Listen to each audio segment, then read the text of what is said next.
Então vamos lá. Já que só agora comecei a gravar, eu vou repetir o lembrete para quem está em casa e vai ver o nosso debate amanhã, através da gravação.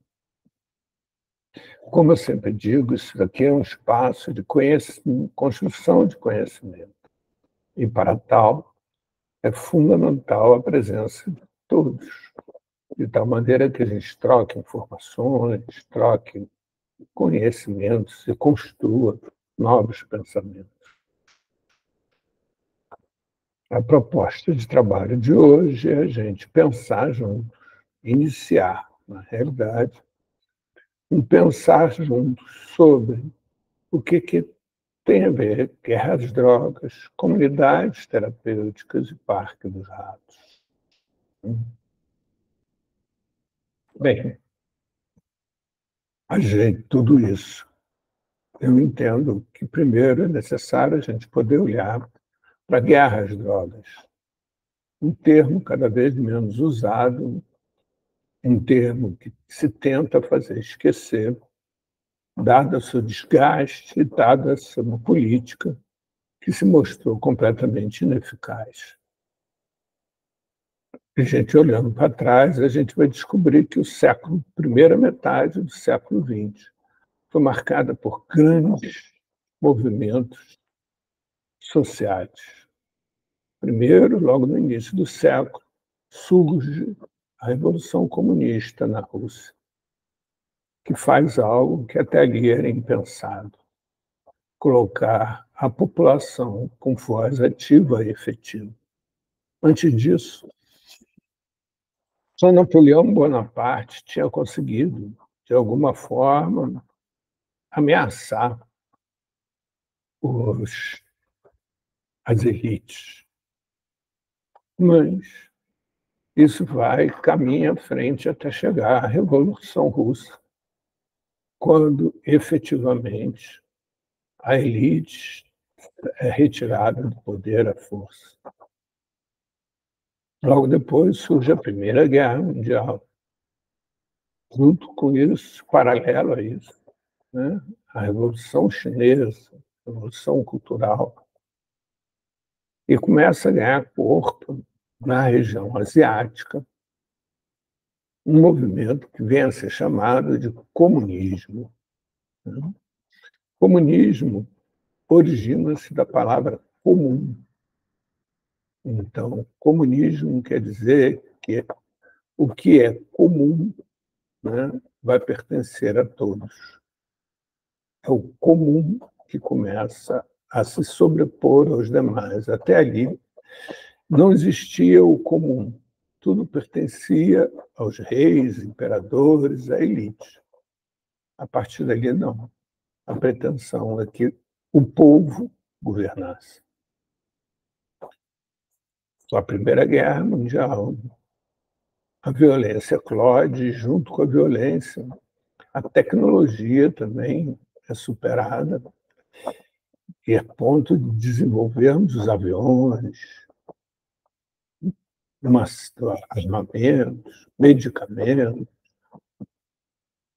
Acaba a Primeira Guerra Mundial e logo em seguida surge a Segunda Guerra Mundial, fruto de um movimento que é um movimento que tentava, de alguma maneira, né, cooptar a população, vendendo a ideia que existiam alguns que eram mais sábios ou mereciam mais do que outros, e que alguns não poderiam existir, dentre deles os ciganos, os nazistas, os judeus, né,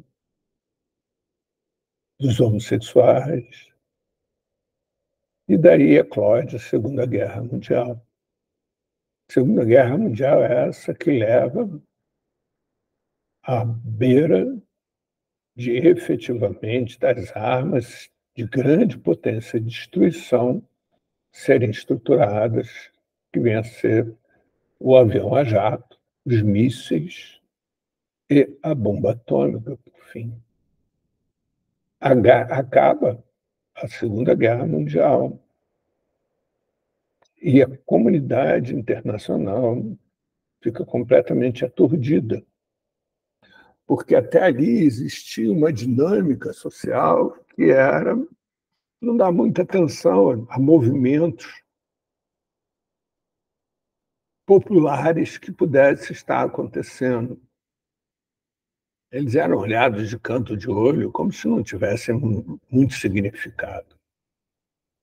A partir dali, seja por causa da Revolução Russa, a Revolução na China e por causa do nazismo, se percebe que é necessário que se tenha cuidado com os movimentos populares desde o seu nascedor, que se tome conta dos movimentos populares no seu nascedor.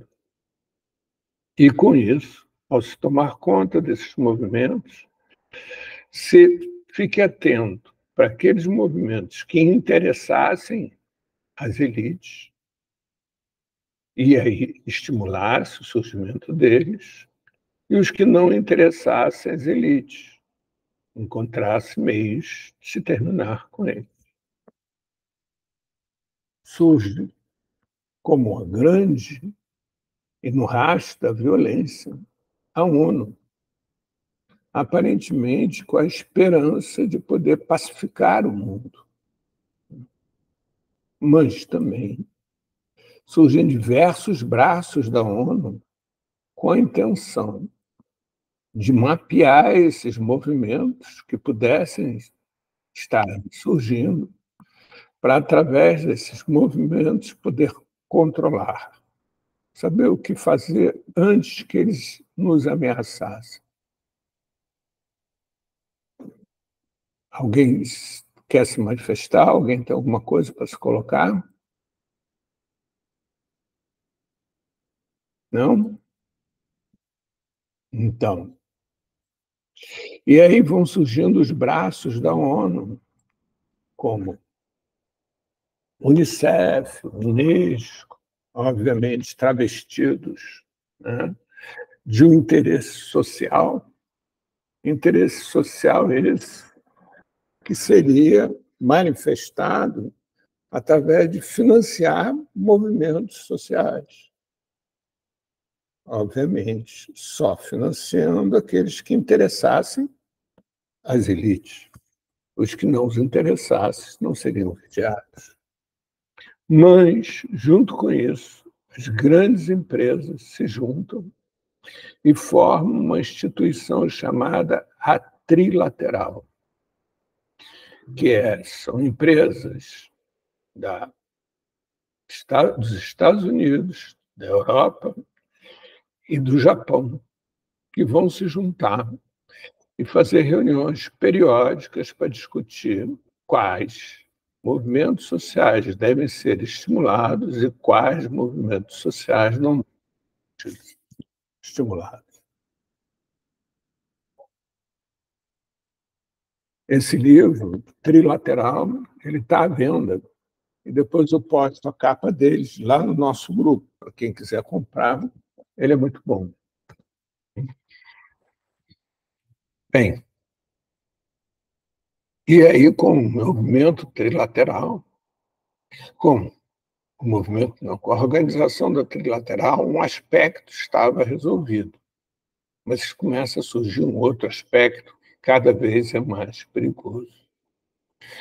A América Latina começa a se insurgir como um espaço meramente fornecedor de matéria-prima para o restante do mundo.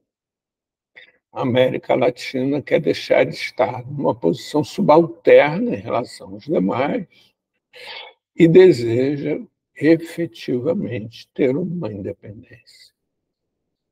E mais sério ainda do que isso, em 1959, surge em Cuba uma ilha que até ali, até aquele momento, era uma ilha que, pura e simplesmente, a sua utilidade era ser um parque de diversões para os ricos norte-americanos, pois lá surge um movimento, que é um movimento de libertação e de independência efetiva de Cuba, comandado por um jovem que era membro dessa elite e que resolve desafiar o governo reinante chamado Fidel Castro. Junto com isso também, nessa mesma época, surge na América Latina um jovem médico que vai fazer um passeio pela América Latina de motocicleta e descobre uma América Latina que ninguém conhecia. E fica completamente apaixonado com a potência e a riqueza cultural e a riqueza de recursos que essa região tem. Resolve se juntar ao movimento em Cuba e luta a luta cubana também. E lá é implantado um regime onde, efetivamente, a população cubana sobe ao poder. E lá surge Fidel Castro e seu grande amigo Che Guevara. Para os Estados Unidos, isso é uma imensa ameaça, porque fica nas portas dos Estados Unidos. Surge aquela crise dos mísseis, que todos nós conhecemos, né? Onde se resolve instalar em Cuba uma base lançadora de mísseis russa, que seria capaz de atingir as principais cidades norte-americanas. A Rússia, que a essa altura já tinha bomba atômica. Mas os Estados Unidos impedem que isso aconteça. E lá não é instalado. Mas ele não consegue saber como controlar o movimento insurgente na América Latina, onde onde Che Guevara é cada vez mais presente. É necessário que surja, em algum momento, algo que justifique a produção de intervenções na América Latina e na Ásia, onde começam a surgir uma série de movimentos insurgentes também, né? Como Vietnã, Camboja, Coreia, em que os Estados Unidos tenta resolver isso através da violência, mas não consegue. Ele é derrotado lá. E cada vez fica mais claro que é necessário que o domínio local se exerça ainda no nascedor do movimento, e não depois que já estiver constituído. E, como resultado disso, no início da década de 70, né, surge a guerra às drogas, em que a população como um todo ela passa a entender isso também a partir de uma série de movimentos que começam a surgir, que produzem alterações profundas dos costumes de todos nós, né?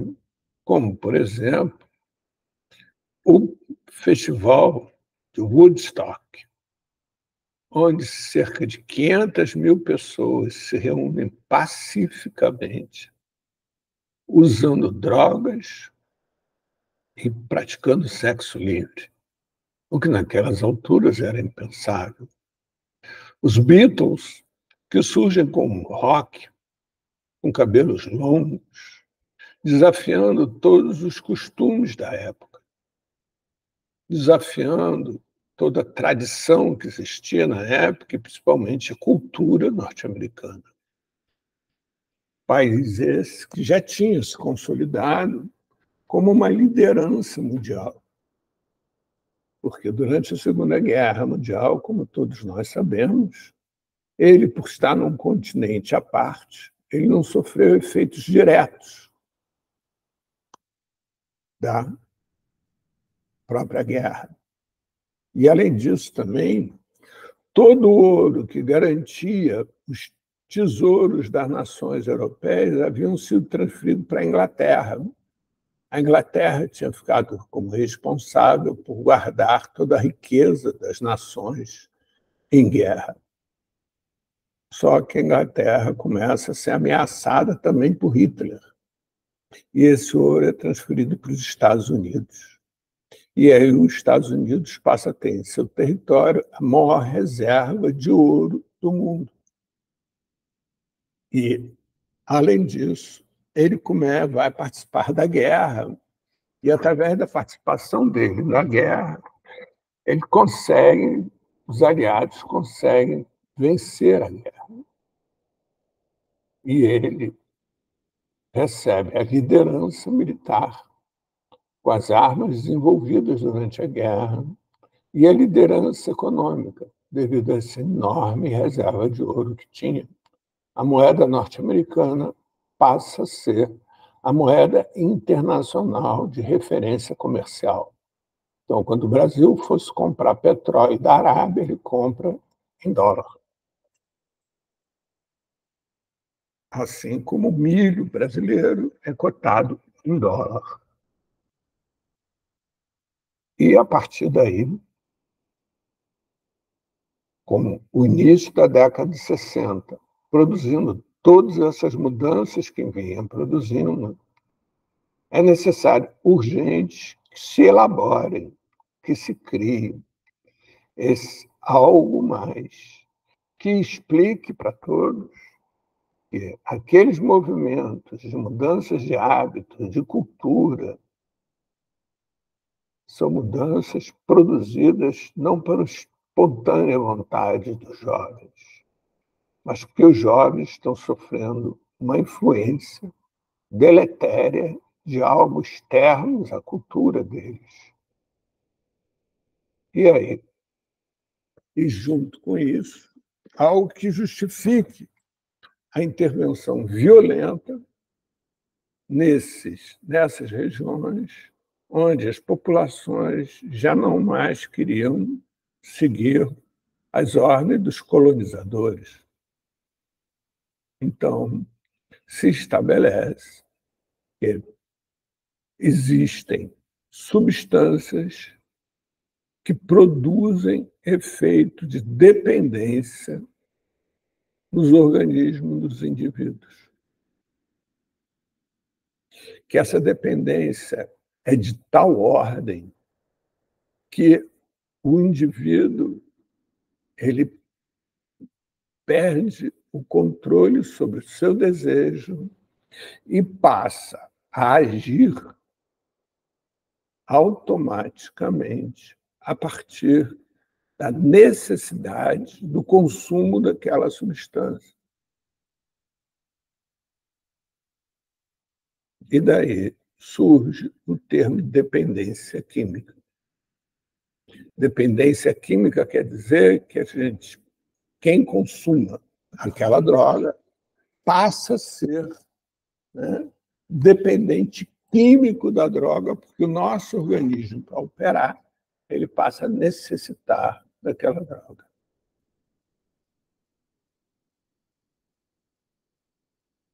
Alguém tem alguma colocação que queira fazer?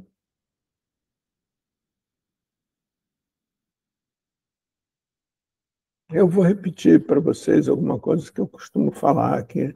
Quando eu falo e ninguém tem pergunta para fazer, senão eu me acho que estou falando muito mal. Eu queria... boa noite, tudo bem?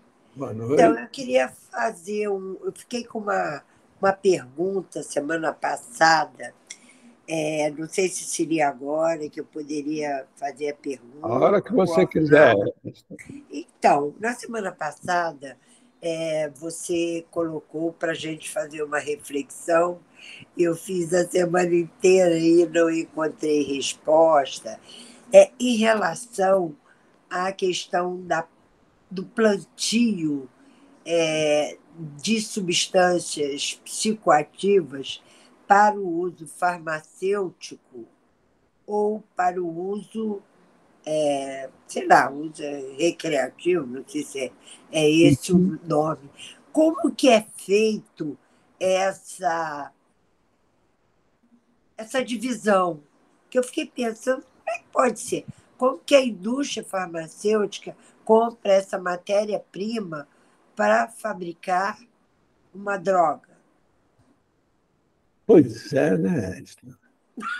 Coisa surpreendente, né? Porque, assim, se você pensar na quantidade de matéria-prima que precisa, por exemplo, quantidade de ópio que precisa para fabricar a anestesia no mundo, não é uma quantidade pequenininha, né? Não é uma coisa assim que você plante no vaso de casa, vamos dizer assim. E aí você fica a pergunta: aonde existem plantações de ópio, de cocaína também, que também serve para fazer, né? De heroína, que são base de medicamentos? Onde que tem essas plantações legais, não ilegais, as legais, de tal monta, tal produção, que seja suficiente para abastecer toda a indústria de medicamentos que utilizam dela? Sendo que também, no caso da cocaína, existem certas indústrias alimentícias que também se utilizam da cocaína. Onde que está? E aí, Edna, eu vou continuar um pouco nessa. Ué, a Edna saiu. Deixa a Edna voltar, porque ela caiu, né? Voltou.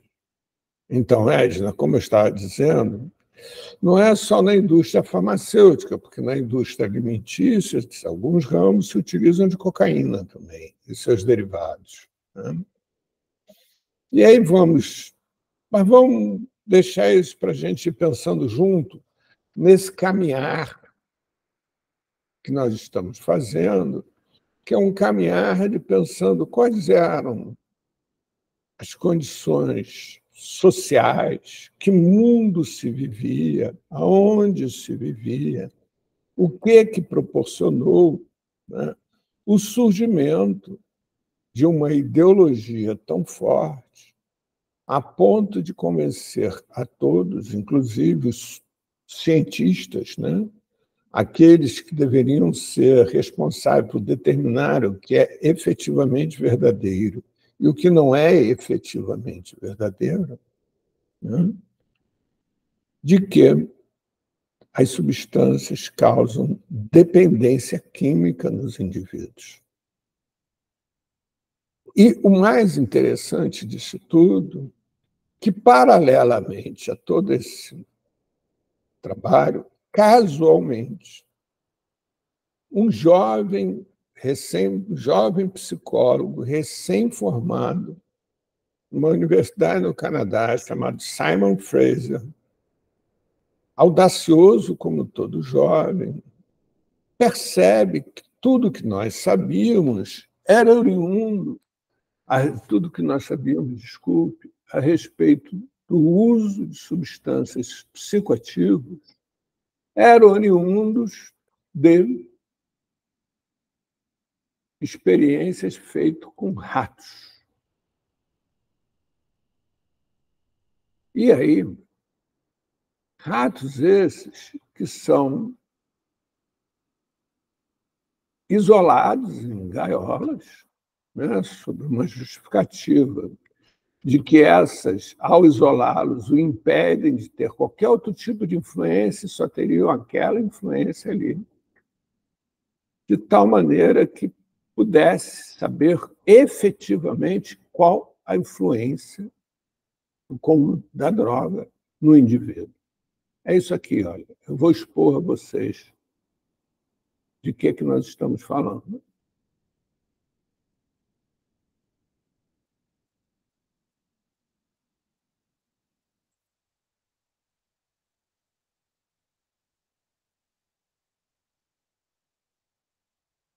O jovem que nós estamos falando é esse senhor hoje, está aqui na foto, chama-se Bruce Alexander. Ele e um grupo de amigos, e mais 6 amigos, se não me engano, eles param para pensar recém-formados. Essa universidade, Simon Fraser, era uma universidade pequenininha na universidade, lá no Canadá, na costa oeste, na cidade de Vancouver. E ele, recém-formado, vai, inclusive, dar aula nessa universidade. E observa que tudo que nós sabíamos a respeito do uso de substância psicoativa era com camundongos. Essas fotos são originais que eu vou mostrar, foram recuperadas do computador, foram cedidas pelo próprio Bruce. Com camundongos presos na gaiola, né? Onde os camundongos, cada vez que operavam essa do chavezinho aí que ele está com a mão dele, né? Ele recebia uma quantidade de heroína. Heroína porque era a droga mais temida na época. Segundo a crença naquela ocasião, quem provasse heroína uma única vez ficava permanentemente viciado, sem nenhuma alternativa. E aí, Bruce pensa, o que será que aconteceria se eu socializasse esses camundongos? E ele pega numa sala com autorização da universidade e constrói este ambiente, que ele supõe que seja amistoso aos ratos, e bota nesse ambiente, daí, junto com esses objetos aí para os ratos brincarem, também os mesmos camundongos da mesma raça. Esse ambiente, essa experiência é conhecida como Parque dos Ratos. Vocês vão encontrar na internet fartíssimo material a esse respeito. Para vocês terem ideia do que nós estamos falando, na internet, se vocês botarem em inglês Hat Park, vocês vão descobrir que eles têm 250 milhões de visualizações, essa experiência do Bruce. E que poucos nós sabemos dela, né? Mesmo com as 250 milhões de visualizações. Mas então, prosseguindo. Aí ele bota aí esses 16 camundongos e pega nessa mesma sala, mantém 16 camundongos também isolados, em gaiolas e skinners isolados. Pessoal, eu fico sem ver a tela, portanto, se alguém quiser falar comigo, por favor, se manifeste através do som. Não tem o menor problema de me interromper. Tá? Se alguém tiver alguma dúvida, quiser fazer uma consideração, pode me interromper. Alguém quer falar alguma coisa? Não? Então, vamos prosseguir. Bem, e o que acontece para espanto geral? Né? Para espanto geral, os camundongos que estão na gaiola, eles consomem heroína até a morte. Os camundongos que estão isolados, pouca atenção dão para a heroína. Essa experiência durou 6 meses.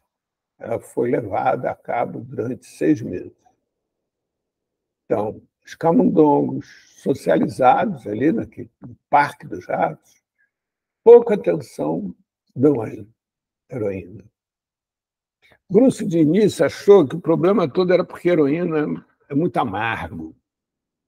E aí eles começaram a adoçar a heroína com glicose. E nem assim os camundongos davam atenção. Principalmente quando existia um fato excepcional, como, por exemplo, darem a comida predileta deles, que era carne crua, ou uma fêmea entrar no cio. Aí que ninguém queria saber de mais nada. Enquanto os camundongos isolados em gaiola, mesmo que se desse carne crua, eles continuavam consumindo heroína. Aí Bruce imaginou que só podia ser uma questão de grupo, né? Então ele começou a pegar os camundongos que estavam isolados em gaiola e socializá-los, colocá-los no ambiente socializado. E pegar os camundongos que estavam socializados e não davam atenção à heroína e colocá-los na gaiola. O padrão se repetia. Ou seja, o camundongo que estava isolado, consumindo heroína até a morte, ao ser socializado, imediatamente abandona o consumo de heroína. E o camundongo que estava socializado e que nem queria saber de heroína, imediatamente, ao ser posto na gaiola, ele começa a consumir heroína até a morte. A partir daí, não resta mais nenhuma dúvida de que, aí, ó, vocês estão vendo agora, o nome do Bruce Alexander tem 50 milhões de acessos na internet. E Hat Park, 251 milhões de acessos na internet. Bem,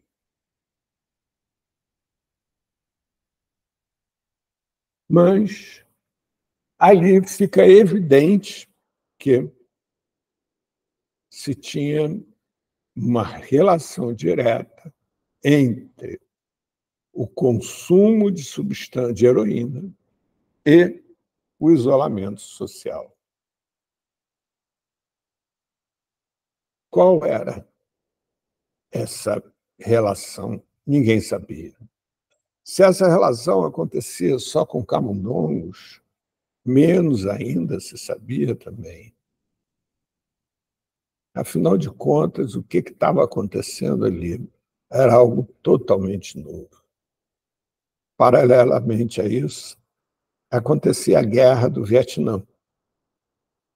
E na Guerra do Vietnã, como todos sabemos, as Forças Armadas norte-americanas eram coniventes com o uso de heroína pelos seus combatentes.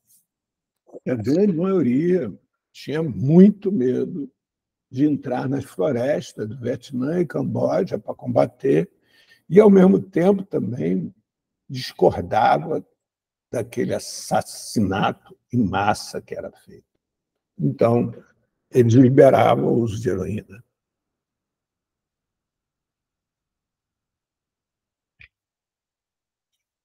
Mas a guerra começava a se tornar insustentável. E, nesse processo da guerra insustentável, existia um temor imenso das autoridades norte-americanas.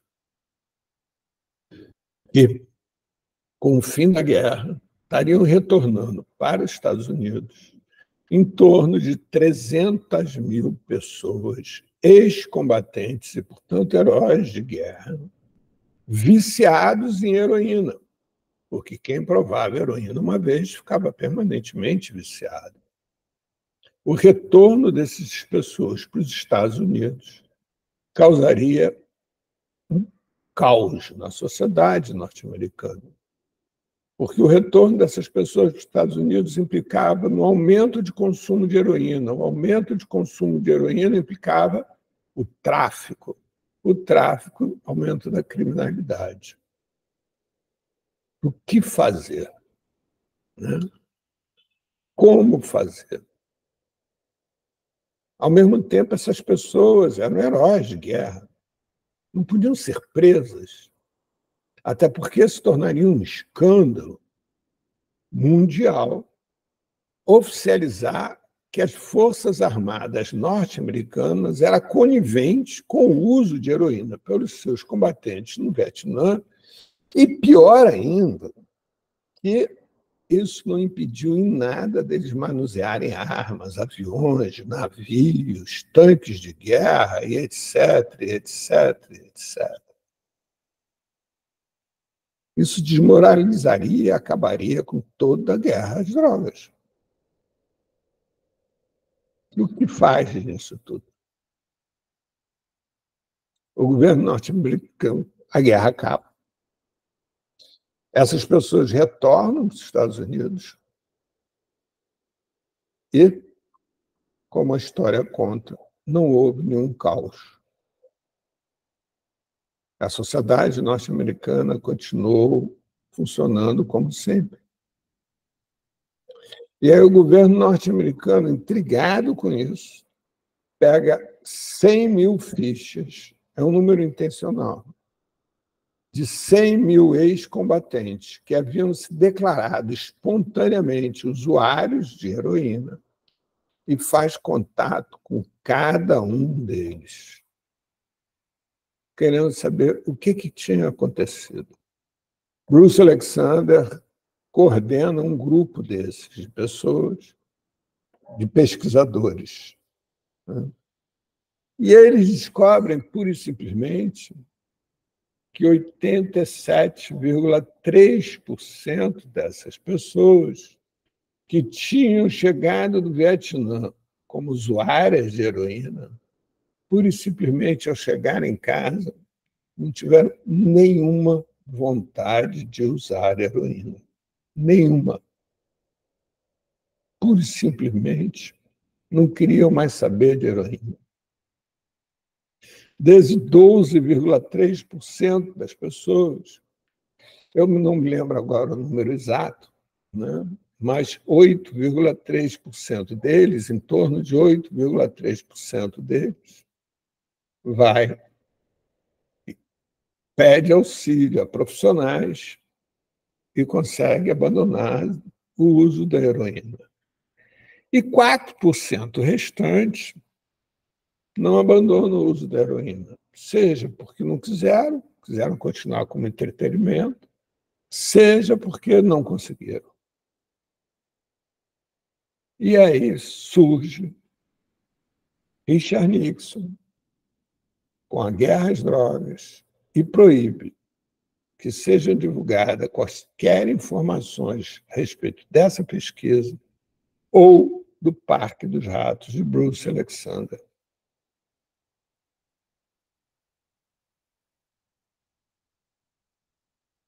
E assim, nós ficamos sem saber disso. E muitos sem saber disso até hoje. O que você acha disso, Maria Pimentel?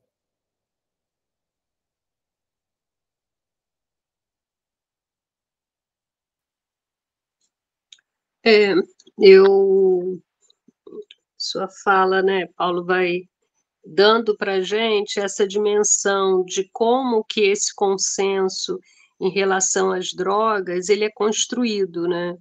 Ele não é algo que acontece sem interesses, né? Você vai o que na verdade atravessa essas definições, esses entendimentos, esses sentidos que a gente tem sobre as drogas, né, e tudo que ela carrega, foi construído a partir de interesses econômicos, né, claramente, e de dominações de território, né, sempre tendo os Estados Unidos e a sua política de dependência dos outros países, sobretudo da América Latina, como um dos principais elementos disso, né. E aí eu acho que volta para muitas das questões que a gente estava falando quando a gente falou no último encontro das comunidades terapêuticas, né. Eu não sei se foi no último que o professor da Bahia esteve, foi o Leandro. penúltimo, né. Uhum. Agora eu já então, que a gente falava um pouco, que eu acho que ali foi um momento bem crucial, né, para a gente pensar, porque, claro, que a gente está falando de drogas, e nesse sentido mais conceitual, que você foi trazendo para a gente elementos para a gente entender do que a gente está chamando drogas e, portanto, todas essas denominações que vêm da dependência química, do uso abusivo, desse consumo mesmo, dentro de um contexto histórico grande, não é pequeno. E hoje, como que isso está colocado e tudo que envolve, né? A gente está falando de políticas públicas, do Sistema Único de Saúde, a gente está falando das intervenções nas favelas, que ainda são legitimadas, né? O que se coloca, o que se legitima essas intervenções violentas cotidianamente nas favelas é ainda esse sentido das drogas que permanece, né? É o mal, é a demonização, precisa ser atacado de todas as formas. Como se, isso é uma coisa que você fala sempre, né, Paulo? Como se a sociedade como um todo não consumisse drogas, né? Só nesses espaços as drogas aparecessem. Então, acho que essas coisas todas se ligam, né? A gente pensar toda essa temática que a gente está trazendo, que é uma temática difícil, a temática das adições e a forma com que socialmente isso aparece, e hoje essa centralidade na questão das comunidades terapêuticas, porque virou, de fato, a principal política pública em relação às drogas. E aí, obviamente, eu não estou aqui defendendo isso, muito pelo contrário, a gente está falando como olhar para isso tudo, né, a partir de um entendimento que tira as drogas desse lugar, né? Como você falou, como você acabou de falar agora, os ex-combatentes que retornaram não eram viciados, então cai por terra vários dos conceitos e do que suporta essa discussão, né? Do vício, da dependência. A gente está em outro campo, né? A gente está se pensando em outro campo, mas o que fazer diante disso, né? Com uma sociedade que sofre ainda, né, as consequências dessa história, né? Da forma com que as drogas atravessaram as nossas organizações sociais.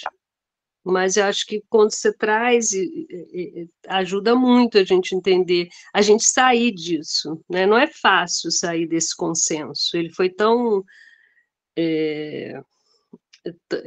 construído de uma forma tão efetiva que a gente muitas vezes, mesmo sem perceber, continua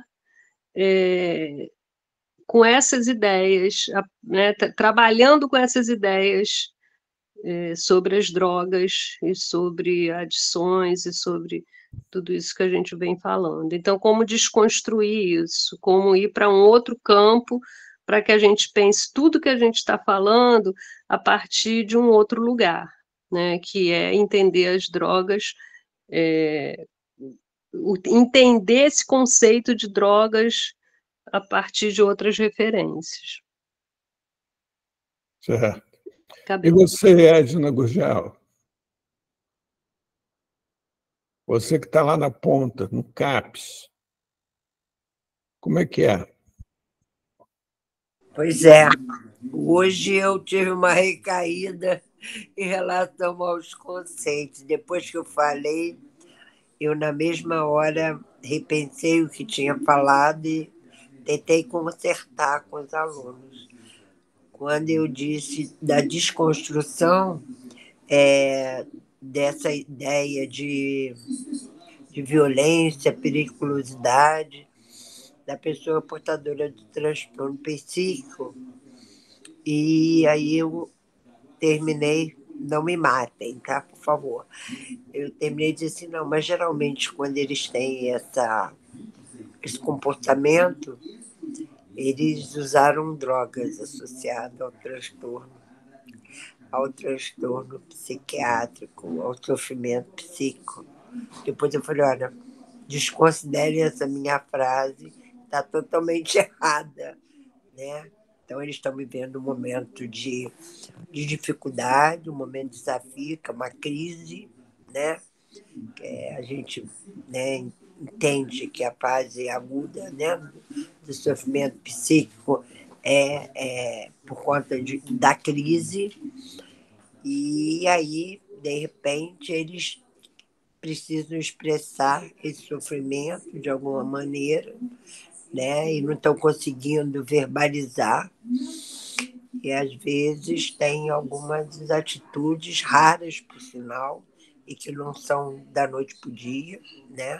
O sujeito já vem tendo um comportamento de estranhamento e a gente não conseguiu, né? De uma maneira dar um contorno, né? Não é conter, é dar um contorno.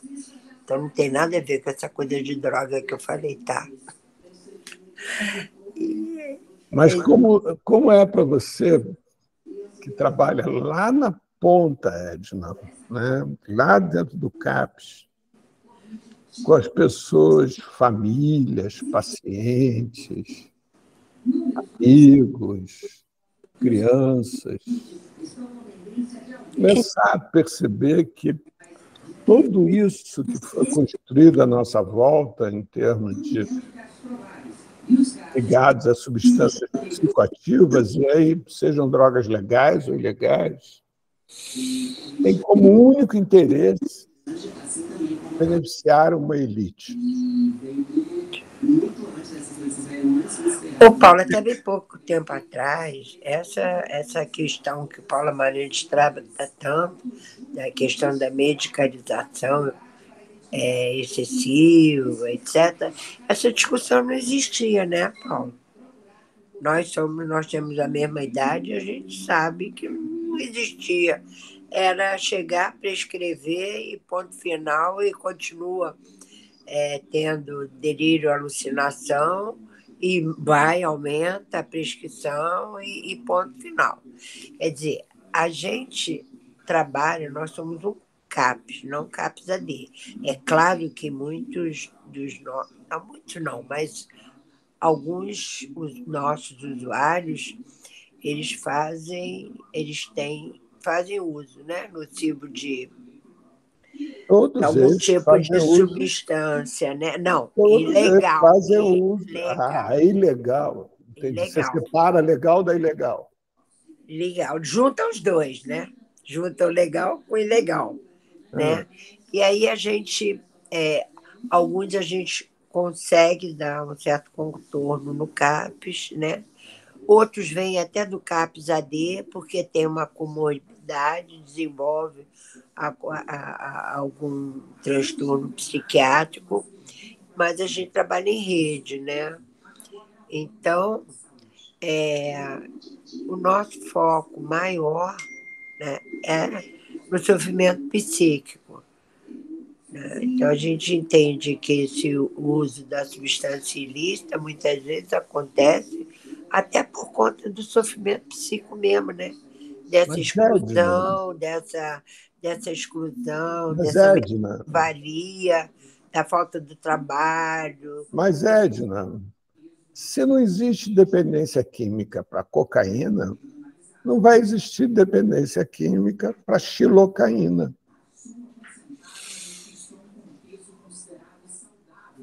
Eu não entendi o que você falou. O primeiro eu entendi. Então, ou seja, se não existe dependência química para cocaína, não vai existir também para nenhuma droga legal.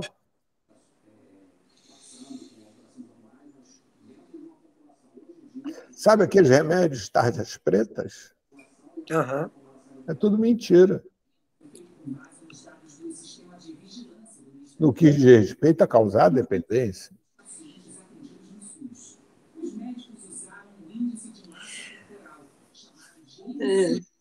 Então, eu tenho agora uma dúvida.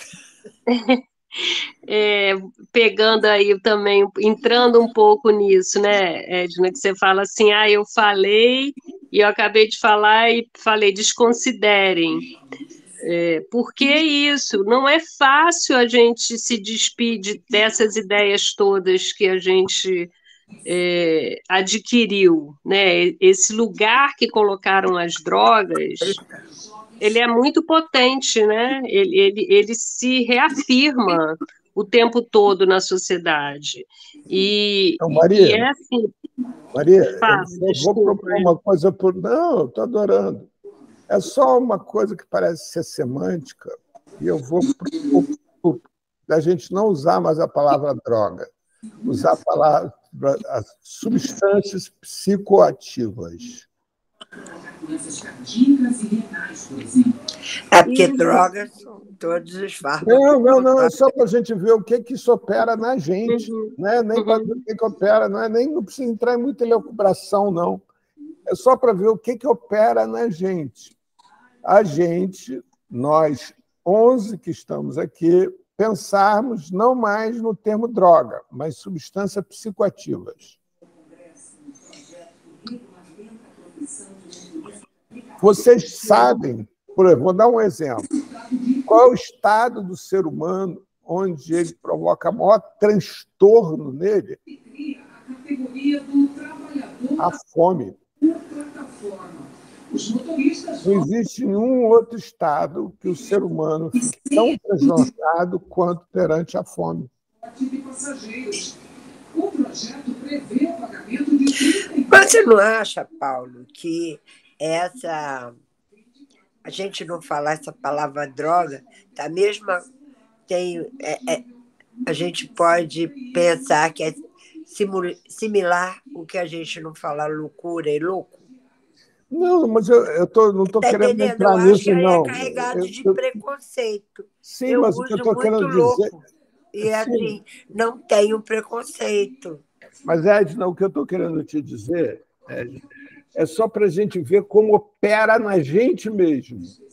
Como é difícil para a gente se referir através de substâncias psicoativas, tudo aquilo que a gente tem gravado na cultura que se refere à droga. Mas os depressores não são substâncias psicoativas. Não? O que não é substância psicoativa? Você, quando está com sede, dá no mesmo? Teu humor é o mesmo? Vamos fazer o seguinte, grupo. Todos os 11. Vamos consumir a droga mais consumida pelo ser humano. Vamos respirar bem fundo, mais que a gente puder, e manter o ar preso dentro da gente. Os sindicatos de motoristas comemoraram a possibilidade de regulamentação. Mantenham-se presos o maior tempo possível. Deixando de ser uma categoria inexistente, estava tratado de ser uma categoria que existe de fato. A gente precisava de fato regular o trabalho, porque em 2018 foi feita uma regulamentação. Agora a gente vai fazer o seguinte: vamos expirar, soprar para fora a maior quantidade de ar possível e ficar sem ar nenhum dentro e se manter o maior tempo possível sem ar. Se não for votado em 45 dias, passará a trancar a pauta da Câmara.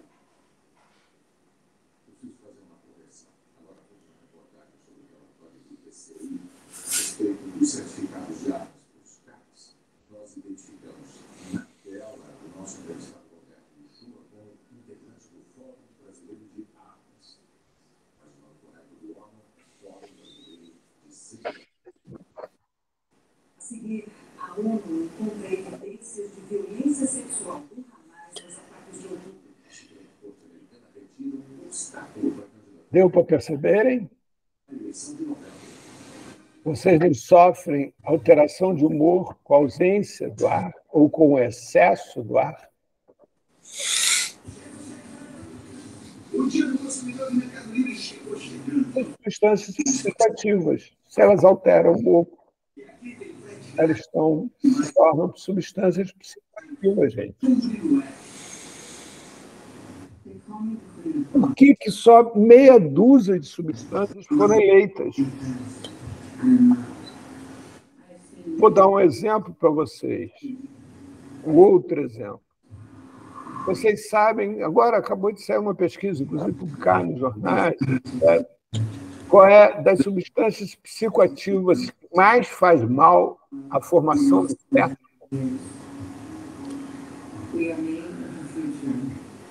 A bebida alcoólica. Existem, inclusive, pesquisas que recomendam que a mulher grávida não tome nenhum gole de bebida alcoólica. Engraçado que ela não é proibida. Vocês sabem qual é a substância que causa maior prejuízo financeiro à humanidade, direta e indiretamente? A bebida alcoólica. Seja porque consumida em excesso provoca uma série de doenças, né, como diabetes, etc., problemas no fígado, parará, seja por causa dos efeitos indiretos, acidentes de trabalho, acidentes de trânsito, etc. Ela não é proibida. E nem está no atestado de óbito. Nem está no atestado de óbito. Pois é. E nem, por incrível que pareça, é nenhum motivo de deboche você dizer que alguém tomou um porre de uísque. Você não tem, por exemplo, o termo uisqueiro, né? Assim como você tem, por exemplo, o cachaceiro, porque é um demérito você dizer que tomou um porre de cachaça. Segundo o capítulo de Família é Tudo. A decorrência, uma das muitas decorrências disso, né, é que você tem meia dúzia de substâncias, e meia dúzia mesmo, que o número é pequeniníssimo, perto do que é consumido, que são proibidas. Então, vou dar um exemplo para vocês, outro exemplo para vocês. Vocês sabem qual é a droga mais consumida hoje na Baixada Fluminense e em Londres? Na cidade de Londres, jovens e adolescentes? É esse cigarro aí? Não, é uma droga chamada Special K. Special K é um anestésico usado em grandes animais, como cavalo, boi, etc. Você vai em qualquer loja veterinária, teoricamente com atestado veterinário, né? Mas que, obviamente, isso não é tão necessário assim, vamos dizer. Você compra uma ampola, ela vem em ampola. E aí pega aquela ampola, que custa em torno de R$30, R$50, dizem que sem atestado custa R$100. Aí você compra 2 ampolas daquela, bota dentro de um copo de vidro qualquer, bota no micro-ondas em torno de 2 horas. Ao final de 2 horas, ela vira pó. E aí, cheirando, uma vez cheirada, e é uma quantidade muito pequenininha, medida pela unha, né? Chama-se uma unha. Se você cheirar uma unha, né, você tem o mesmo efeito da cocaína, sendo que tem uma grande diferença. Não sei se vocês sabem, um homem, quando cheira cocaína, se ele tem relação sexual, ele tem dificuldade de ejacular. O Special K não traz essa dificuldade. Em compensação, como ninguém sabe qual é o tamanho da unha devida para se tomar, né? E também durante essas festas que varrem à noite, muitas vezes acaba o efeito no meio da madrugada e um garoto de 14, uma menina de 15 quer outra unha. Uma unha custa em torno de R$10. Morre igual a mosca, como infarto. Tanto no Brasil, na Baixada Fluminense, quanto lá em Londres. Assim, tem uma quantidade imensa de substâncias que são consumidas regularmente, que atualmente são transformadas em droga.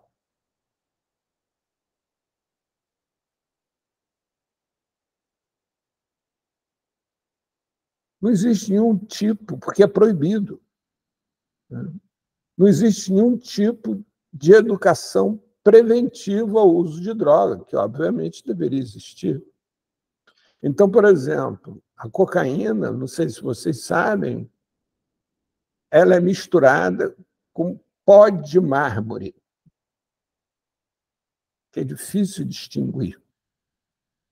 Acontece que o pó de mármore, uma vez cheirado, ele vai para o pulmão, se instala nos alvéolos e não se dissolve. E fica lá o resto da vida provocando continuamente um machucado nos alvéolos. É grande a incidência de câncer de pulmão por causa disso.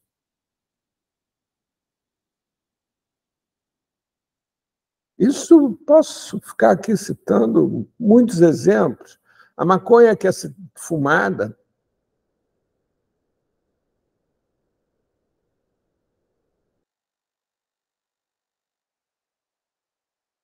de maconha ali.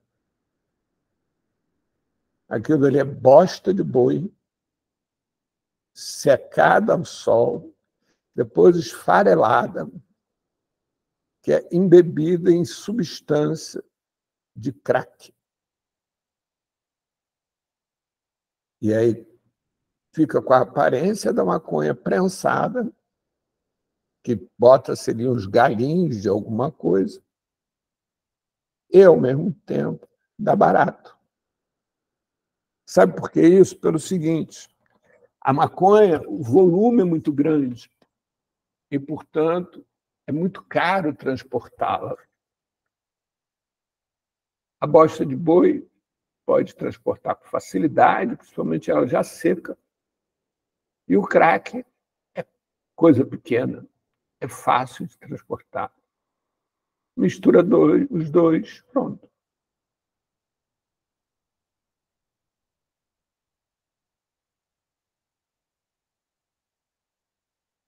Pois não, Edna?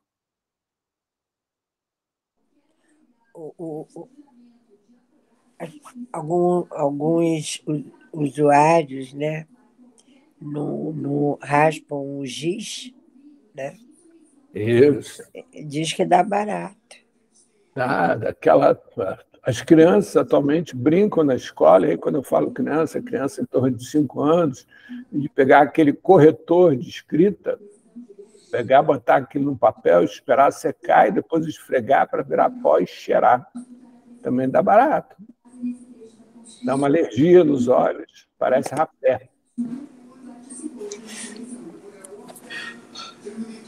Tem vários, muitos. Quanto a esse capítulo, não sei se vocês conhecem, um livro fantástico que é chamado Proibição, a história da proibição das drogas. Ele narra a história da proibição das drogas desde o século XVII, XVIII, uma coisa assim. A primeira guerra que houve por causa de drogas foi porque a China proibiu o livre consumo de ópio. E a Inglaterra invadiu a China porque queria que continuasse o livre consumo de ópio. Ela invadiu através da Índia. Por quê? Porque o ópio dá sensação de preguiça, de relaxamento. Então, a produtividade chinesa era muito pequena. E aí a China era a maior compradora de tecidos da Inglaterra. Com a proibição do ópio, o chinês passou a trabalhar mais, produzir mais tecido. E aí comprava menos tecido da Inglaterra. A Inglaterra invadiu e fez um acordo de paz com a China, desde que a China liberasse o consumo de ópio de novo.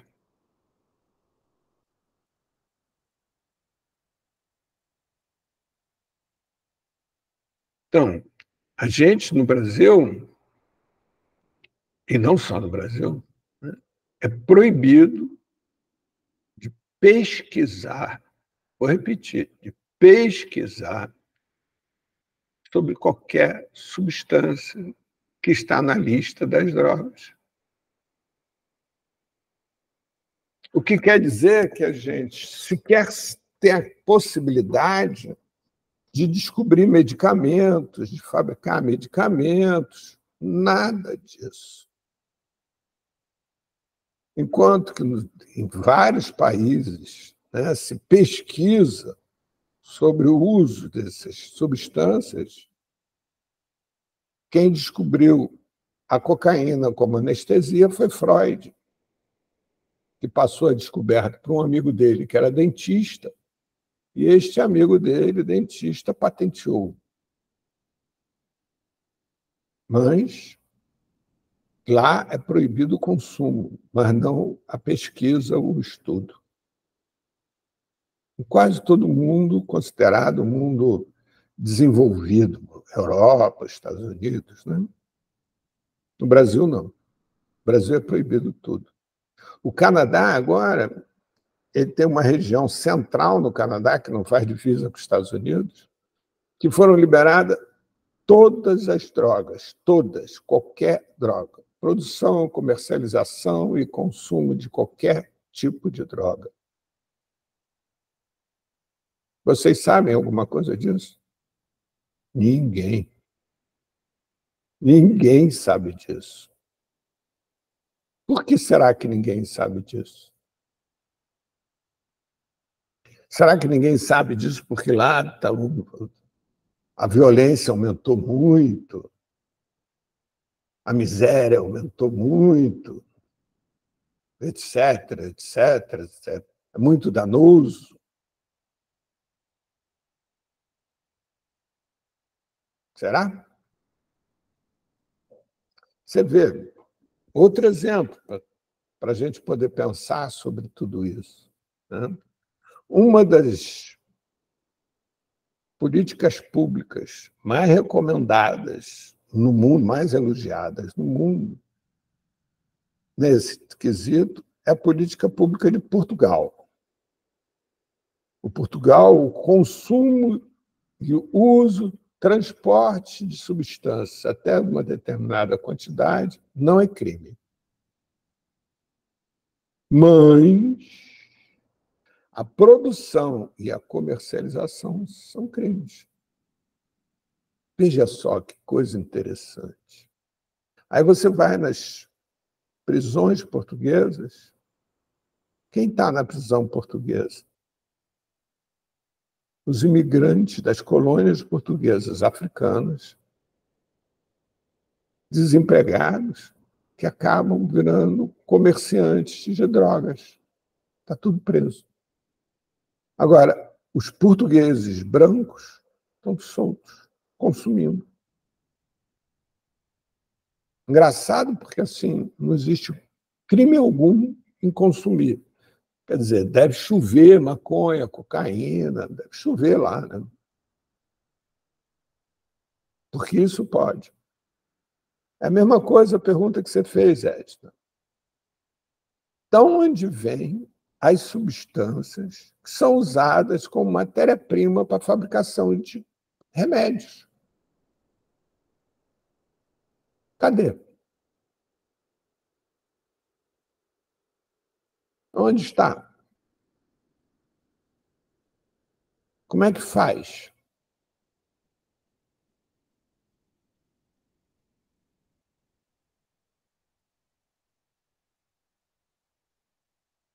Como discernir, né? Não, Para questão uso não é como terapêutico, entre discernir, não. aspas, ou não. Não, Edna, não é questão de discernir, não, Edna. É pior do que isso, é como legalizar, legalmente. Legalmente. Porque, assim, a quantidade, vou repetir, a quantidade de heroína, eu esqueci o valor exato, quanto é. A maior quantidade de heroína, Morfina, morfina, cocaína. fentanil, que estava na moda. Isso. Que é necessário para produzir o medicamento que nós usamos legalmente nos hospitais do mundo inteiro é muito grande. Quem produz isso? Como é que faz? Como é que faz para essa quantidade, essas substâncias saíram das plantações e chegar às fábricas e darem entrada nas fábricas? Como é que faz?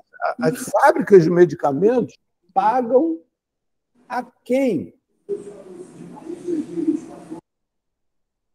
Como é que elas pagam ao Pablo Neruda, do Pablo Neruda, aquele Pablo Escobar? Como é que elas pagavam ao Pablo Escobar? Depositavam em qual conta? Como é que o Pablo Escobar dava nota fiscal? Recebi da Bayer tantos milhões de dólares devido à entrega de tantas toneladas de cocaína.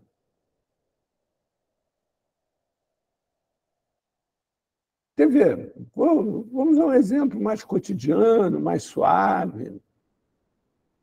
Como é que faz a Coca-Cola? Todos sabem que usa cocaína ali. Como que a cocaína da nota, a Coca-Cola da nota fiscal, para quem? Como é que isso entra no balanço dela? Quando chega na Bolsa de Valores, aí ela vai dizer assim, ó, meu lucro esse ano foi de tantos bilhões. Aí alguém pede o demonstrativo do lucro, né? Como é que ela explica que gastou tantos milhões com alguma coisa que ela não pode explicar?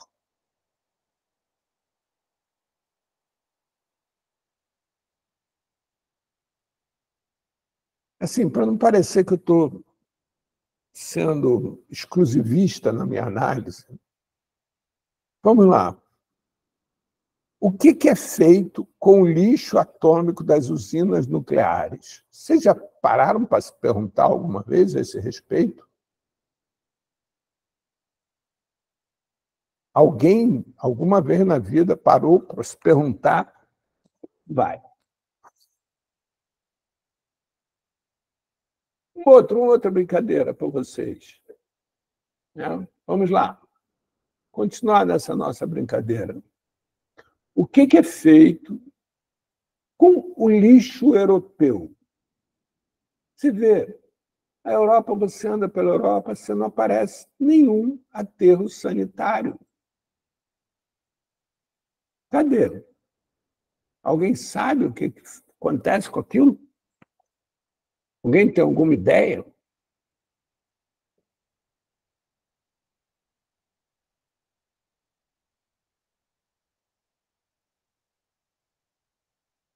Tá bom. Vamos, então, a outra pergunta para vocês. Vocês acompanharam há pouco tempo que foi descoberta uma ilha no Caribe. Essa ilha do Caribe, ela atendia a elite. Um dos seus clientes era Bill Clinton, ex-presidente dos Estados Unidos. Um dos seus sócios é o irmão do rei da Inglaterra, que foi condenado e, como tal, está preso dentro do Palácio de Buckingham. Não pode sair do Palácio de Buckingham porque ele é procurado pela Interpol. Vocês sabem o que acontecia dentro dessa ilha? Algum de vocês sabe? Não, vocês não leram no jornal? Foi um bilionário norte-americano que era dono, que se suicidou na prisão e que, aliás, nunca ninguém parou para perguntar como que esse bilionário se suicidou numa prisão norte-americana.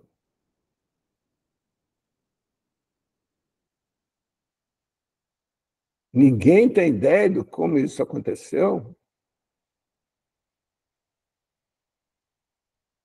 É mesmo, Sara? Então conta para a gente. Sara, conta para a gente o que aconteceu. Diga lá, você que viu esse documentário.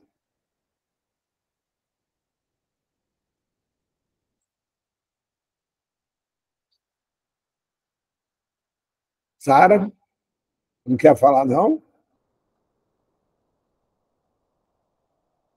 Que pena. Não, fala, Sara, fala para a gente. Parece aqui, vem para cá.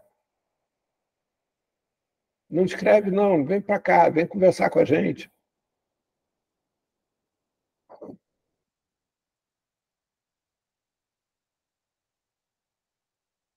Não? Você se sente encabulada? Então tá bom. Bem, mas é isso. Ninguém sabe, vou continuar. Ninguém sabe. Olha, a Sara avisou, não sei se vocês viram, que tem um documentário na Netflix sobre isso. Sobre isso, quer dizer, essa ilha no Caribe era um enorme puteiro a céu aberto, cujo os trabalhadores, ou seja, os profissionais do sexo, tanto masculino quanto femininos, eram crianças.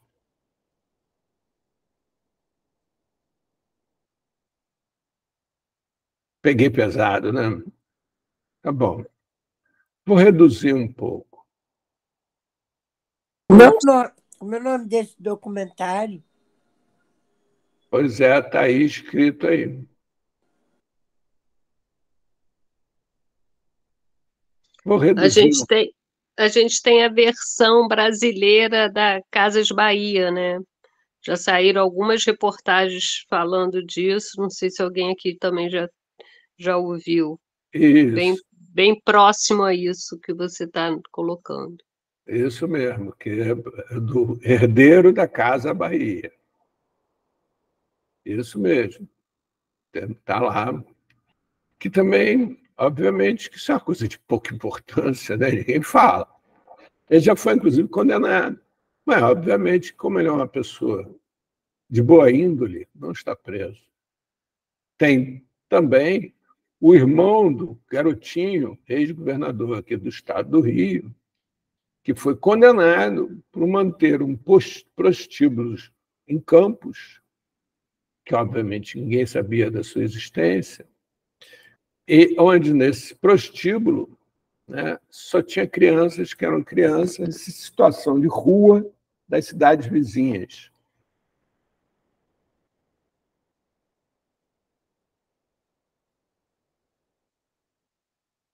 Bem, eu podia passar aqui muito tempo falando sobre esse tema, que parece que é um tema que não agrada muito. Mas eu estou citando ele para vocês entenderem que essa questão da droga não é uma questão exclusiva das drogas, que essa ética da espécie humana ela perpassa por todo e qualquer lugar onde a gente está. Uma pena, Pimentel, mas segunda-feira tem mais. Mas ela perpassa por todos esses lugares todos que nós vivemos, né? Seja na alimentação, seja no lixo. Não sei se vocês leram há pouco tempo, um dos grandes problemas do deserto de Atacama, ultimamente, lá no Chile, é porque ele está sendo coberto com roupas de grifes famosas que nunca foram usadas e estão sendo jogadas lá no deserto de Atacama. Ele está sendo coberto por essas roupas. Em que essas roupas têm que ser jogadas fora, porque senão, se for distribuído nas ruas, vai desvalorizar a marca. Boa noite, Alexandre. Bem-vindo. Então, por isso é jogado no deserto de Atacama. Prosseguindo dentro dessa linha, o que eu estou querendo chamar a atenção hoje é que nós, de alguma maneira, queremos trafegar, circular por um lugar do proibido, a gente tem que estar sempre atento para saber a quem interessa aquela proibição. Porque nós vivemos num regime capitalista, gente. Só existe proibido, só existe algo neste regime que dá lucro. Se não dá lucro, não existe.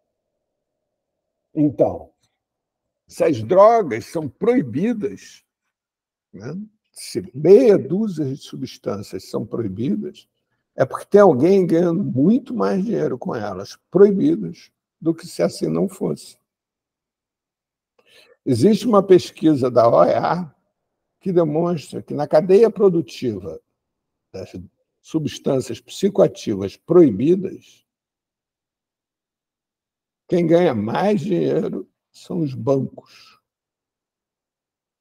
Por quê? Pelo seguinte, o Pablo Escobar pega todo o dinheiro, pegava, né, todo o lucro dele e depositava no banco, em conta numerada, escondida, obviamente. Quando ele morreu, aquele dinheiro ficou para o banco. Vocês não devem estar lembrados que, algum tempo atrás, o Banco Santander foi quase que proibido de operar lá nos Estados Unidos, porque ele foi comprovadamente pego como sendo banco preferencial para lavar dinheiro do crime organizado.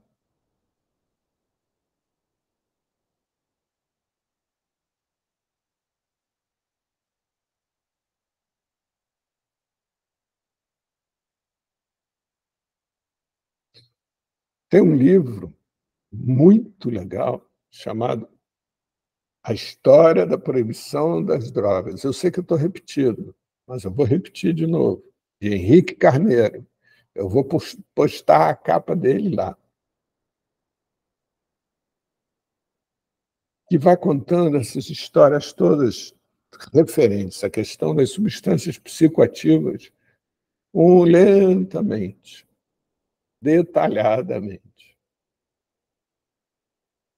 Mas a gente pode também parar para pensar assim como a gente conversava na semana passada com o Alexandre,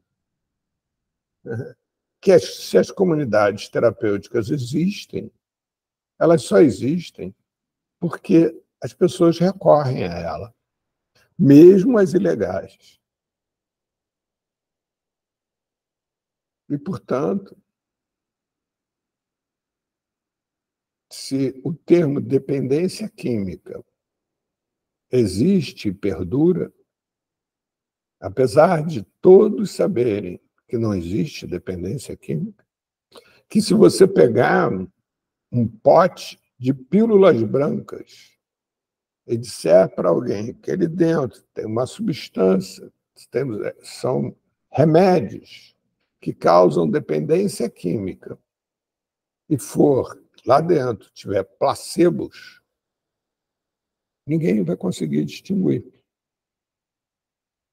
Obviamente que vai conseguir distinguir se tomar deixar de tomar o medicamento por um longo tempo.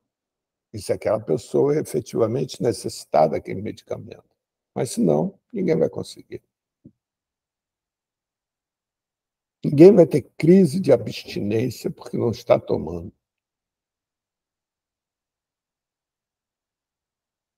Então, a dependência química, ela é uma solução, ela não é um problema. Usar esse termo e usufruir desse termo é uma solução. Porque, olha só, se existe dependência química, é sinal que existe uma doença.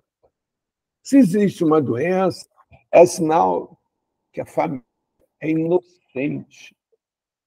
Ela não contribuiu para que aquela pessoa usasse uma determinada substância de uma maneira indesejada até pela pessoa. Assim, como o sistema é mais ainda inocente, gente. Porque, na realidade, aquela pessoa que usa aquela substância de uma forma indesejada, até por ela mesma, só usa porque é doente. Então, não se pode fazer nada. E assim tudo fica resumido. E tudo fica resolvido. Porque é dependência química.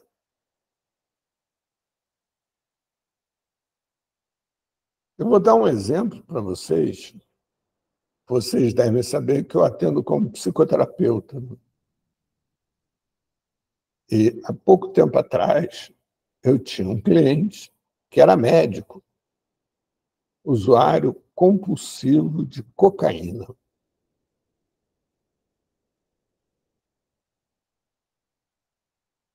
A hora que eu mostrei para ele que ele não era dependente químico, ele me disse um monte de impropério e nunca mais apareceu.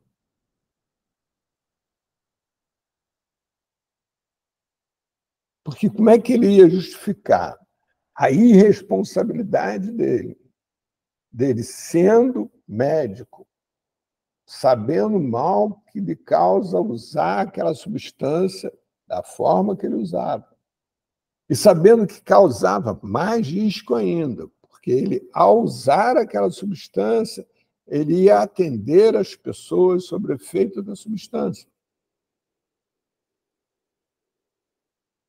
O que, obviamente, tinha sua percepção alterada. Vocês devem saber, por exemplo, que Freud era usuário de cocaína.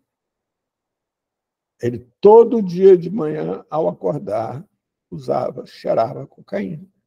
E foi morrer de câncer na boca por causa do fumo, do uso do cachimbo. Quem quiser saber mais a esse respeito, é só ler um livro escrito Freud e a Cocaína. Parte do livro foi escrito pela filha dele, Ana Freud.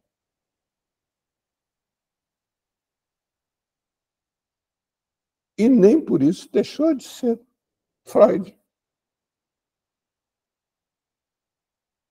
Até 1920, as drogas todas eram liberadas.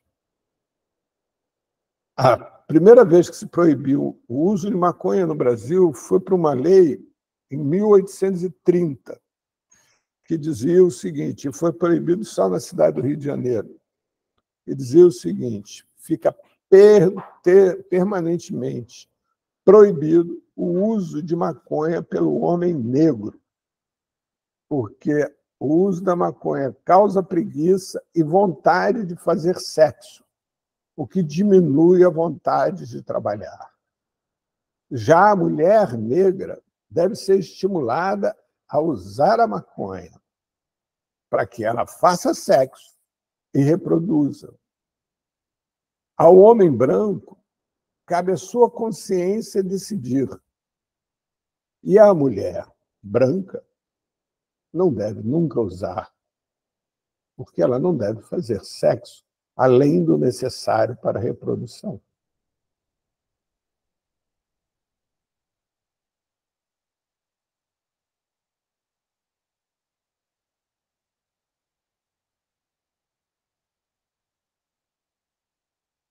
Samantha, você não quer falar um pouco?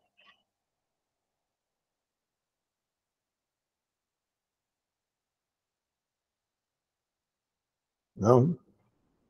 Alexandre? Oi, boa noite a todos e a todas. Não, estou pegando o barco andando, não sei nem direito o que vocês começaram, né, a debater. Em primeira mão, pedir desculpa aí, né? Teve na semana passada aí eu estava fazendo uma fala aí sobre a minha vivência, né, nesse mundo de álcool e outras drogas, e não pude porque, infelizmente, trabalho, essas coisas, eu sou autônomo, não deu. Eu acabei, né, trabalhando aí, ficando dias aí, né, chegando tarde em casa. Mas não vai faltar oportunidade em um outro momento. Isso. Amanhã a gente conversa sobre isso. Sim. Não tem ninguém no grupo que queira fazer alguma observação, alguma pergunta sobre o que nós estamos falando?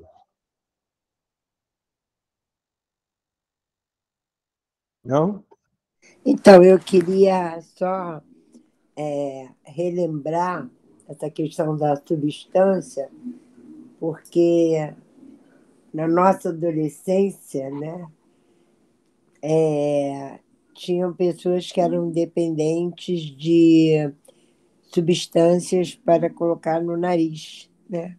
Rapé. Às vezes era Afrin, né? Às vezes era o soro fisiológico, Isso mesmo. e, entre aspas, ficavam dependentes de soro, Aí a gente vê a falácia, né? Que é esse conceito de dependência, né? Sim, existem vários, inúmeros exemplos, Edna, inúmeras pesquisas. E é muito interessante, Edna, porque assim, você pode e já aconteceu isso várias vezes comigo. Eu vou dar uma palestra em um determinado lugar, né, a esse respeito, e no final da palestra está todo mundo perguntando, mas, Paulo, eu conheço uma pessoa que é dependente química, o que é que você aconselha a fazer? As pessoas pura e simplesmente ignoram. Elas não fazem perguntas no sentido de questionar, no sentido de dizer assim, isso que você está falando é mentira. Não. Elas ignoram, pura e simplesmente entra no ouvido e sai no outro.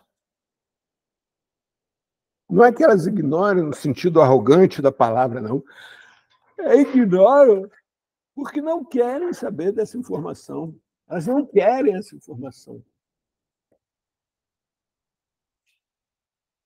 Isso não é uma informação dentro da questão atual, dentro da forma atual com que é vista, que vale a pena saber.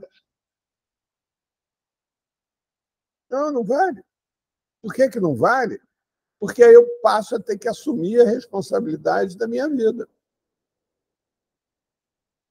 É muito melhor eu poder delegar isso a terceiros, seja religião, seja uma substância psicoativa, seja o que for. A genética. Não interessa. Isso não é algo de interesse. Olha, existe um número de pessoas internadas em comunidade terapêutica no Brasil. Alguns dizem 70 mil e outros dizem 200 mil. Seja 70 mil, seja 200 mil, é muita gente. Com as denúncias no Fantástico, em tudo quanto é lugar, permanentemente.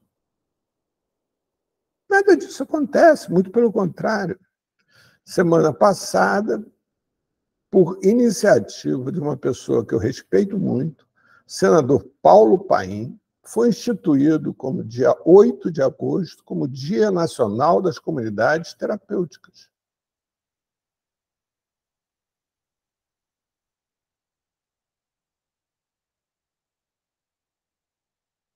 E nada muda. Não interessa se já houve o movimento antimanicomial que proibiu o manicômio, não interessa se teve o Holocausto brasileiro de botarem 60 mil dentro do manicômio lá em Barbacena. Não interessa nada disso. O que interessa, pura e simplesmente, é que os indesejados fiquem longe, trancados. E todos nós sabemos que dentro de comunidades terapêuticas sequer existe alguma restrição do público ser usuário de substâncias psicoativas. Lá dentro tem idosos, tem de tudo. Pessoas de sofrimento mental. É um esconderijo. A humanidade... Os excluídos, né? Os excluídos. Uma vez eu li uma pesquisa, um trabalho belíssimo que foi feito, né? E que eu perdi, infelizmente, que mostrava que depois que teve a reforma antimanicomial, o número de população de rua doente mental disparou no Brasil. Por quê? Porque as famílias não receberam eles. Pura e simplesmente deixaram eles abandonados. O Estado também não. Foram para a rua.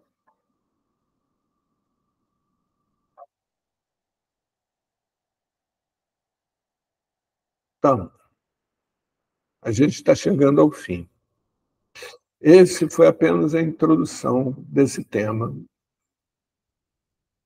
que eu quero desmembrar com vocês.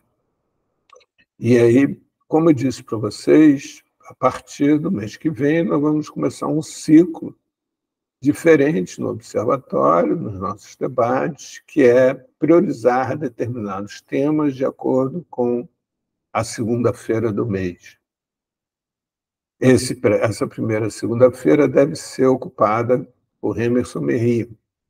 Emerson Merri não está podendo comparecer atualmente, porque está com sérios problemas. A esposa dele está muito doente. Então, ele não pôde vir hoje. Né? Segunda-feira que vem seria meu dia, e não será. Eu tenho que conversar melhor com Edna depois. Eu preciso falar mesmo, porque eu vou fazer uma intervenção cirúrgica aqui no olho. Amanhã, depois a gente conversa, Edna. Tá bom. Mas eu pretendo que a gente tenha uma sequência de discussão a respeito da questão dos adictos, né? Em que a gente possa ter uma compreensão melhor, inclusive no momento de acolhê-los. Porque essa é a grande questão. Porque é assim, se eu acabo com a dependência química, o que eu faço quando eu estou de frente a um adicto? O que eu digo se eu estou de frente de um adicto? E, principalmente, porque até aqui as drogas são, inclusive, criminalmente, legalmente, um atenuante para ações provocadas pelo adicto, que diz assim, ele está sob efeito de droga. Agora, se eu acabo com a dependência química, não tem mais efeito de droga. Se eu acabo com a dependência química, o que tem é a substância psicoativa dificulta o indivíduo de entender os seus limites sociais. E, portanto, se ele tiver vontade de cuspir na cara de alguém, ele vai cuspir na cara de alguém. Mas isso não quer dizer que ele cuspiu na cara porque estava sob efeito de uma substância psicoativa. Não. Isso quer dizer que ele tem vontade de cuspir na cara de alguém e a substância psicoativa não lhe cria o limite que nós temos enquanto seres humanos sociáveis. Então, se alguém tem o impulso de matar o outro, mata. Não porque a droga faz com que o outro tenha impulso de matar. Não. O outro tem impulso de matar. Sob o efeito da droga, ele não mata porque ele sabe que é proibido e que vai preso. Sob o efeito da droga, ele esquece isso e mata. Só isso. E como é que a gente lida, então, com isso? Como é que sai do Parque dos Ratos, da década de 70, para chegar ao ano de 2024? O que aconteceu no meio disso? Será que existiram políticas públicas dedicadas a esse público que tenha tido alguma efetividade? Será que existiram países que seguiram caminhos diferentes, diversos, e conseguiram apresentar um outro quadro para a sociedade, e a sociedade respondeu de que forma perante a isso? É isso que eu quero discutir com vocês. Sobre como a gente trabalha, como a gente vive, e esse é o tema do nosso próximo encontro, numa sociedade adicta. Todos nós somos adictos. É simples de entender. Se a gente pensar que a adição é alguma coisa que a gente adiciona à nossa vida e depois, ao tentar retirar, a gente não consegue, mesmo quando a gente já não quer mais fazer uso daquilo, a gente não consegue, existiria adição maior do que o ímpeto de consumo que a humanidade tem, a ponto de ela estar intervindo no planeta Terra de tal maneira que o planeta Terra, em breve, vai deixar de ser habitável para nós mesmos.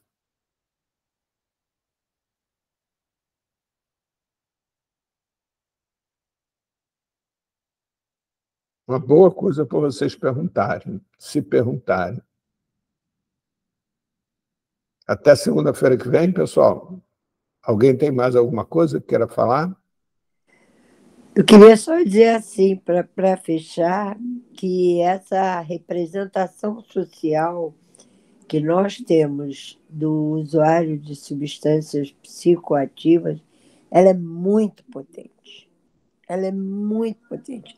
E para a gente desconstruir isso, eu acho que tem que ter milhões de segundas-feiras, porque, sabe, você fica imaginando nesses países que liberaram as substâncias psicoativas, que é todo mundo doidão, vai encontrar doidão no meio da rua, que vai isso, vai aquilo. A gente chega lá e vê que não é nada disso, né? Não, Não é muito pelo nada. contrário. A gente é a representação social que a gente tem mesmo, né?